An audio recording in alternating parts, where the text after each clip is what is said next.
For centuries, Russia's size was its superpower, and now, for the first time, that's become its weakness. Its land was so wide, it swallowed armies. In 1708, Sweden's king charges in hot, then freezes in mud, stopped by Russia's endless miles and a winter that bites through the bone. And in 1812, Napoleon stormed towards Moscow with one of the best armies in Europe. Russians torched their own supplies and pulled back. They stretched his lines thin. Then the snow melted and came seas of mud. Napoleon retreats, and 600,000 soldiers that marched in, a fraction limped out. And in 1941, Hitler's blitzkrieg hits a wall of geography. Supply lines snap, engines freeze, and at Stalingrad, the soldiers get stuck in the snow. That's always been the pattern. Distance, climate, and scale has protected Russia until now. Because now, drones don't care about distance or mud. They don't need fuel convoys, they don't need barracks. They fly low, cheap, and far, hitting oil refineries, air bases, and logistics hubs hundreds, if not thousands of kilometers from the front line. And for the first time in Russia's history, the thing that saved it, sheer scale, could be the thing that breaks it. And not because anyone marches on Moscow, because modern war flies over the map and burns the pins. It's a country so large, air defense systems can't possibly stretch across 11 time zones. And as of today, nearly 38% of all of its oil refining capabilities have been taken out. And oil is what pays for this war. And if this carries on, things are going to get extremely difficult in Russia. And everyday Russians, they can adapt to living in poverty. They can adapt to living in squalor. The Soviet Union was an example of this. But a military that's paid $2,500 per month per head isn't going to keep fighting if it isn't getting paid. So I decided to speak to my good friend Jake Broe to break down the whole situation on Russia's weak spots. Its weak spots in terms of its size, but also right now, its weak spots politically. Putin standing on the world stage. So I sat down with Jake and got his thoughts on where all this is going. Jake, thank you so much for joining me. And in the last few minutes, we've just been talking about the fifth largest oil refinery in Russia being hit, Yaroslavl Oblast, which has an output of about 15.7 million tons, 700 kilometers inside Russia. And this is, and you always show this bingo board of all these different refineries that are getting hit. This one's been hit for the first time now. This is a constant theme every 24 hours that I've been seeing. How long do you think Russia can sustain? How long do you think Russia can sustain these attacks for? And do you think there's any way currently, with Russia's capabilities, that they can somehow adapt to this, that they can somehow stop it happening? No, they can't. For the average Russian to maintain their current standard of living, to be able to drive their car to work or to take a nice vacation, ordinary Russian citizens, they need gasoline. Car ownership in Russia is very high because it's a very large country that is very spread out. People drive places to get where they need to go. So the question you asked is, where is Russia's breaking point? And we have to give the Russian people credit. They have a tremendously high threshold for tolerating pain and suffering as a direct result of their own governments. This is incredible. This war, what is currently happening, has never happened before because Russia is choosing to destroy itself. This is a voluntary war that they could end at any point. Donald Trump himself has given Putin the best deal imaginable, the most favorable terms for Russia, terrible terms for Ukraine, and Putin is still choosing to reject it because he wants to go for more. Ukraine is not the final step. Obviously, Putin wants to reconstitute the Soviet Empire. Russian propagandists openly say this. And now Ukraine has the technology. They have the missiles and drones to strike back deep inside of Russia, and they know their pressure points. So these oil refineries, this is just the beginning of lights out in Russia. And once again, everyone needs to repeat this. Russia can stop this war at any time and probably still claim some kind of victory. But Putin is delusional at this point. He's not going to stop. He believes that his people will continue suffering and tolerating this. And I want to know what's going to happen. These internal media reports coming out of Russia of ordinary Russians reacting to their gas stations going empty. People can't drive their cars. They can't go to work. They can't have fun on the weekends or whatever. Yeah, I'm curious what the Russian people are going to do as this situation for Russia will only get worse over the coming weeks. How do you think Trump is perceiving all of this? Because it surprised me and a lot of people that he lifted restrictions on, that he basically stopped complaining about Ukraine doing long-range strikes. And it looks like they're now going to allow Tomahawk missiles to be given to Ukraine and used however this country wants them. Why do you think Trump has done this U-turn? What do you think his psychology is right now? Trump has been president for 9 or 10 months now, and he just looks incredibly weak and ineffective. And he knows this. He gave the red carpet treatment for Putin. U.S. soldiers on their hands and knees welcoming the dictator of Russia. And what did Trump get for that Alaska summit? Initially, in the chaos and confusion, Trump always just says whatever he says and makes stuff up, saying that Putin agreed to a one-on-one meeting or something, when the Russians agreed to nothing. All Trump did was legitimize Putin and de-isolate him. So I think Trump genuinely is confused and embarrassed because he thought he was giving something to Putin, this state visit in Alaska. And really, he got nothing. Not even an aluminum deal, not like maybe Russia didn't even buy billions of dollars worth of his crypto coin, which I'm sure he would be happy with. So there was that. There was then the state visits in the UK with King Charles. I'm sure that played a factor in that. European leaders are incessant. They will not leave Trump alone. They try to call him every day, talk to him every day, and say, you're on our side. You're not on the other guy's side. But I think something that really did bug Trump was this Shanghai cooperative meeting and then the military parade in Beijing. This image of Xi Jinping strutting down the head of the pack with all these dictators. I mean, there were democratic leaders there as well. It's a genuine economic cooperative. But then you had the military parade with Kim Jong-un on Xi's left and Putin on Xi's right. Politically or economically or ideologically, there's no reason for these three men to be shoulder to shoulder standing together. The message they were sending is hard power is the only thing that matters in the world today. Kim Jong-un, Putin, Xi, we've got a lot of soldiers, we've got a lot of nukes, we've got a lot of tanks. You should fear us and get out of our way whenever we want to attack our neighbors and redraw the maps.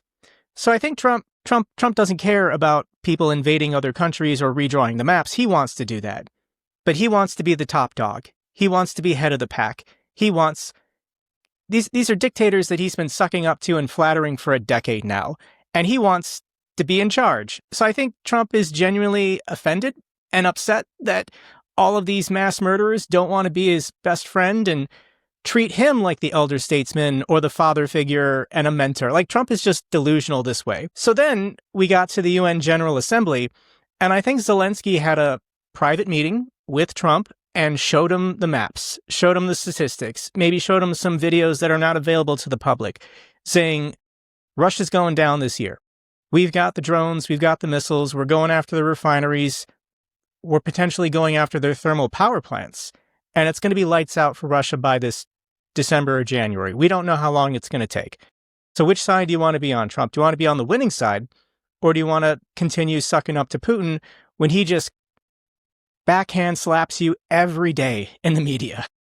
Putin has no respect for Trump and will not show any. So yeah, I think Trump said, fine, I'll roll over and I'll stay out of it.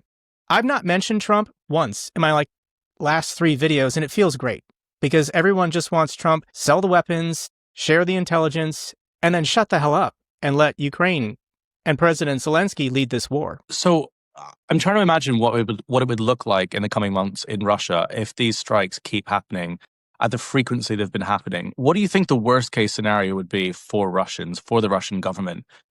Would it be that they physically run out of money in the bank and they can't pay soldiers to fight anymore? Would it be that they can't import weapons anymore? I mean, it looks like in the last 24 hours, they've installed this sort of new policy to make it so that there's no import taxes on gasoline, so they can start importing gasoline because the logistics are so messed up. If Russia were to be in the worst case scenario, how soon do you think it could happen? And what would it actually look like? Would it be soldiers literally just complaining because they're not getting paid that particular day that they're usually paid? They put down their guns, they start retreating. Like, if you're looking at it from a sort of bird's eye view, how does it actually play out? It's really hard to get truthful information out of Russia because if you speak the truth, you're thrown in jail. Gherkin is in jail. Prigozhin is dead. There's a guy named Maxim Kalishnikov who's been putting out videos recently, and he's a Russian propagandist. He's a Z patriot, but he is screaming that things are getting bad and a different direction has to be taken. Otherwise, there will be catastrophic results. His own words were, these oil refinery strikes are a steel beam blow below the belt. And your question is, what's this going to look like? And we don't know because we didn't have iPhones and the internet in 1918. The Russian system completely collapsed. They had millions of soldiers on the front lines fighting the Germans, fighting the Austro-Hungarians, and there was an economic collapse in Russia. People were starving. It led to the Bolshevik Revolution, but let's not blame the revolutionists, because if the Tsar was still able to feed his people, they would have continued fighting. So your question is, how does this end? And I don't think we know. But generally, when soldiers stop getting paid, when they get reports from their wife and children back home that they can't afford food, they can't afford rent, they can't afford to survive, or they're somehow under threat. This is how the South in America's Civil War lost. The economic situation for the Deep South was so bad, with General Sherman's march to the sea, make Georgia howl, burn every farm down, basically. As soon as Confederate soldiers were hearing that their farms were being burned and their wives and children were suffering, they just started deserting en masse. Desertion in the Russian military is already horrendous on informal reports. New restrictive measures have been in place. Checkpoints everywhere. The Russian internal military police are insanely corrupt and abusive. But it's to stop guys from going home and then just hiding out on a farm in Siberia until it all collapses and ends. But it is economic. You can say, I don't know the expression, hook, line, or whatever, but almost every man in the occupied territories did sign a contract, even if they were under pressure. And they are getting paid. There's been disruptions, people's salaries are stolen, there's all kinds of nefarious activity with this money. But generally, the vast majority, they are being paid. That money is going to their families back home to benefit them. That's why they can continue to stay. So there needs to be a disruption in this chain. And as soon as Russian men in the occupied territories see no benefit to staying there, they're not patriots. They don't care about Putin. They don't care about the imperial project that he is forcing on them. They care about the money. They care about supporting their family back home. And once that is severely disrupted, yeah, I think they're going to lay down arms, surrender en masse, or just go back to Russia and then join a local gang in this new Mad Max dystopian future. Well, talking about the people that are still fighting right now, what do you think the biggest weakness is in Russia's current military structure? Do you think it's command structures? Do you think it's logistics? Do you think it's motivation? Do you think it's training? Looking at all the battlefield information that you've seen in the last 3.5 years, what do you think the biggest weakness is right now there on the front lines? Well, if you look at their advantages, they've had every advantage this entire war for 4 years, as far as manning, as far as technological, naval, air superiority. Russia should have won this war a long time ago. So you have to ask the question, why haven't they? And I genuinely believe it's just the terrible quality of their soldiers and the predatory culture that Putin infuses throughout his society. This is a mafia state in which strength rules. Strength is the only thing that matters. So if you have a higher ranking position, if you have more friends, if you have better weapons, you just prey upon the weak. This is not how a modern military should be operating, where everyone is torturing everyone is robbing everyone is killing everyone else inside the Russian chain of command and structures in order to have your place in the pecking order. These videos you see on Telegram and Twitter of internal discipline within the Russian military, all of these men live in constant fear and terror of their own soldiers, of their own side. I don't see that on the Ukrainian side. I see much more camaraderie and cooperation. Ukrainian soldiers are allowed to use the internet, they're allowed to have phones, they're allowed to collaborate, they're allowed to communicate, whereas the Russian soldiers are not. They don't want any Russian soldier having access to the internet to show the world what the Russian military is actually like. And they don't want them collaborating. They don't want them cooperating. They want them competing and preying upon each other in order to keep this going. And it's absolutely horrendous. And I don't see how they're ever going to turn it around to win this losing war for them. I think now that the Tomahawks look like they're going to arrive here in Ukraine, Russia's going to start putting out the same kind of nonsense about how they're going to nuke everyone, they're going to kill everyone, they're going to destroy the world put out graphics on their TV shows about missiles being fired into London and New York. And obviously we ignore all of that. It's always nonsense. But if Russia got really, really, really desperate, their refineries keep getting taken out, this continues to get more and more desperate, what do you think the most extreme thing they would actually do to Ukraine is? And what do you think they would actually, sort of in the next 6 to 12 months, if they genuinely feel like there's no other option, what do you think they would do? I don't know. There's no benefit to using a nuclear weapon. The situation for Russia will only get worse. My job in the Air Force, I was a former nuclear missile operations officer. I've spent a lot of time thinking about nuclear theory, and I made a video, 6 months into this war. So this video is now over 3 years old. And I declared Russia's not going to use a nuclear weapon because there is no benefit. Explain to me the economic, military, positional, whatever benefit. And yeah, they could just start murdering millions of people by nuking cities, but you then have to live in that nuclear wasteland. You have to deal with the fallout. You have to anticipate, would China and India then participate in sanctions? So there is no benefit, but Russia could try to, glass an open field, put off a tactical nuke in some random area. Maybe there's military positions there, but they wouldn't go for a major city. They would test nuke a smaller contained area just to see how the world would react. But even then, I don't think they would do that because Xi has told Putin to his face, under no circumstances can you use a nuclear weapon out of convenience in your war of choice. So the Chinese, and I think the Indians, probably Modi as well, has told Putin, no, you can't use a nuke. We can't have people nuking their neighbors while trying to steal their territory. That gives dangerous ideas to other potential neighboring nations to China and India. I think finally as well, I just got back from Estonia quite recently and released a whole documentary about what Russia is doing with NATO, putting fighter jets over Estonia, 20 drones over Poland. Do you think this is just the beginning of Russia basically fucking with NATO, pushing the lines? Or do you think NATO are going to start getting their act together, start maybe shooting these things down? It looks like there was a drone taken off by a Russian cargo ship, something like this, in the last 24 hours. Do you think NATO will actually start taking serious action against Russia? Or do you think they're just going to keep pushing the line? My subscribers do not like this answer, but NATO's response to all these provocations is, we're going to give Ukraine more money, we're going to give Ukraine more weapons. Why doesn't NATO shoot down the plane? Why doesn't NATO fight back? Why doesn't NATO do something? The answer is they are doing something. They're just giving Ukraine more money, and they're giving Ukraine more capabilities. Ukraine is the instrument. They're the weapons to retaliate against Russia. But I am convinced these provocations, Russia's trying to change the narrative or cause a provocation. These Russian MiGs that crossed into Estonian airspace for 12 minutes, they switched off their transponders when they did it, so it was obviously deliberate.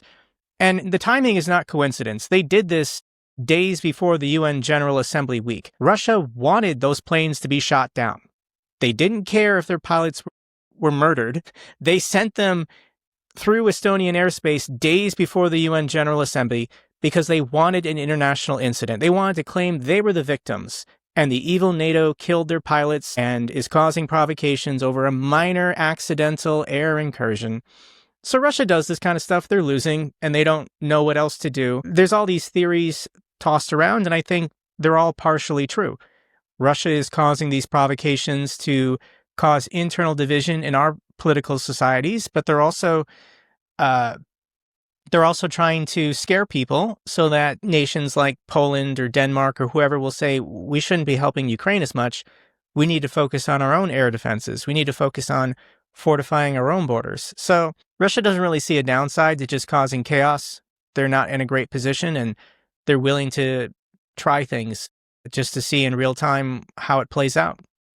It's actually a really nice answer about NATO and supporting Ukraine instead of getting into arms fires and mess, because it's actually kind of falling into Russia's trap. I literally never thought about it like that before, but that's a really good point. But when it comes to propaganda and Putin's narratives, Russian narratives, in the last week in the United Kingdom, we had a leader of Reform UK, the second largest political party at this point, who was also heavily involved in Brexit, UKIP, been found guilty for taking Kremlin cash and repeating talking points at EU Parliament. Very similar talking points to people like Phidias and statements like that. How prevalent and successful do you think, late stage 2025, right now, Russian narratives still are, say, in the United States, all around you, in your media and your politics? Russian propaganda, especially in the United States, was more successful when Joe Biden was president. It was easy to fuel those deep state conspiracies about those evil Democrats. But now that Trump has been president, I've felt the difference as far as comments I get, interactions I get on social media, because this destroys the narrative that the CIA was behind the 2014 Maidan coup and this entire war is Joe Biden and Barack Obama's fault. If the CIA overthrew Ukraine's government, Viktor Yanukovych, in 2014, Trump could provide evidence. He could release some documents. Tulsi Gabbard could be, we've got the smoking gun. Joe Biden and the Democrats were responsible for this entire war. They overthrew Viktor Yanukovych. But of course, that's bullshit. It's not true. Victoria Nuland handing out cookies did not inspire 40 million people to overthrow their own government and have a democratic revolution. So it is very confusing for these bots, people who support Russia and believe their narratives, because Trump is president and he's not dispelled anything.